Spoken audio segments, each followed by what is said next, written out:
एक समय की बात है, एक छोटे से राज्य में एक अत्यंत न्यायप्रिय और ज्ञानी महाराजा राज करता था। उसका नाम महाराजा रणवीर सिंह था। यह राज्य छोटे होते हुए भी अपने लोगों के लिए समृद्धि और शांति का प्रतीक था। रणवीर सिंह एक सरल और परिश्रमी शासक थे, जो अपने राज्य के हर कोने को स्नेह और समर्पण से देखते थे। महाराजा रणवीर सिंह का एक सपना था कि उनका राज्य हर क्षेत्र में उत्कृष्टता प्राप्त करे। उनके शासनकाल में शिक्षा, चिकित्सा और कृषि में कई सुधार हुए।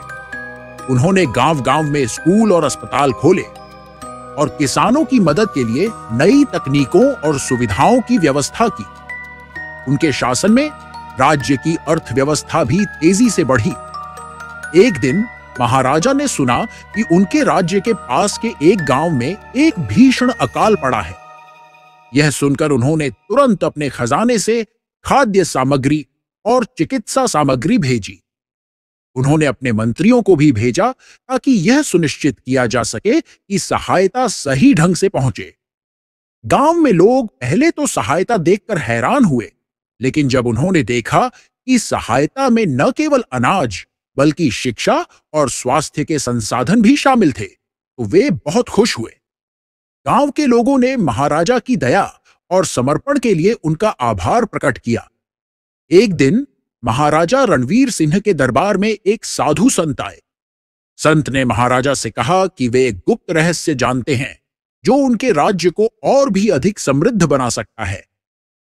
संत ने बताया कि राज्य के बाहर एक दूर-दराज पहाड़ी पर एक दिव्य वस्त्र छिपा हुआ है, जो किसी भी राज्य को अमन और समृद्धि का आशीर्वाद दे सकता है। लेकिन इस वस्त्र को प्राप्त करने के लिए एक कठिन यात्रा करनी होगी। महाराजा ने निर्णय लिया कि वह इस यात्रा पर निकलेंगे और राज्य के लिए इस दिव्य वस्त्र को प्राप्त करेंगे। उन्होंने अपने सबसे विश्वास पात्र मंत्री और कुछ सैनिकों के साथ यात्रा की शुरुआत की। रास्ते में उन्हें कई कठिनाइयों का सामना करना पड़ा। बर्फीले पहाड़, खतरनाक दर्रे और जंगली जानवर। लेकिन महाराजा ने कभी हार नहीं मानी। आखिरकार उन्होंने कठिनाइयों का सामना करते हुए और कई प्रयासों के बाद उस दिव्य वस्त्र को ढूंढ लिया। यह वस्त्र बहुत ही सुंदर और चमकदार था। महाराजा ने संत के निर्देशों के अनुसार वस्त्र को अपने राज्य में लाने का निश्चय किया।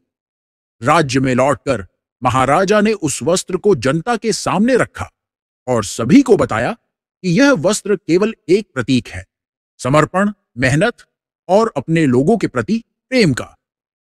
उन्होंने वस्त्र को राज्य के मंदिर में स्थापित कर दिया और कहा कि यह वस्त्र हर व्यक्ति की भलाई और समृद्धि का प्रतीक है। महाराजा रणवीर सिंह का राज्य और भी समृद्ध हुआ और उनकी कथा एक प्रेरणा बन गई। उनके शासनकाल में किए गए कार्यों और समर्पण ने उनके राज्य को एक आदर्श राज्य बना दिया और इस तरह एक न्यायप्रिय और दयालु महाराजा की कहानी लोगों के दिलों में अमर हो गई।